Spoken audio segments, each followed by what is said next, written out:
Umadi police station येथे 14 April रोजी पहाटे हायवे रॉबरीचा प्रकार घडलेला होता, ज्यामध्ये फिर्यादीने दिलेल्या तक्रारीनुसार 3 लाख रुपये कॅश, एक सोन्याची अंगठी, 2 मोबाईल फोन आणि फिर्यादी वापरत असलेली गाडी, 4 व्हीलर गाडी हे आरोपींनी त्याच्याकडून लुटलेली होती। पोलिसांनी तात्काळ या गुन्ह्याची नोंद घेऊन तपास सुरू केला, ज्यामध्ये एकूण 7 आरोपी त्यामध्ये निष्पन्न झाले।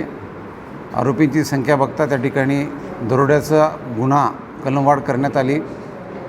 आरोपींकडून आम्ही पुढे जप्ती जेव्हा केली, त्या जप्तीमध्ये फिर्यादीनं दिलेल्या मुद्देमालापेक्षाही जास्त रक्कम त्या ठिकाणी आम्हाला आढळून आली। गुन्ह्यामध्ये एकूण 3 लाख रुपये कॅश सांगण्यात आली। त्यानुसार आरोपींची जेव्हा आपण घरझडती घेतली, शोध घेतला, त्यामध्ये एकूण जवळपास 2.5 कोटी रुपये कॅश ही त्या ठिकाणी जप्त केलेली आहे। त्याचबरोबर फिर्यादीची गाडी सुझुकी ब्रेझा ही 4 व्हीलरसुद्धा जप्त करण्यात आलेली आहे। आज माननीय न्यायालयासमोर आरोपींना हजर केलं असता आरोपींना 6 दिवस PCR मिळालेला आहे।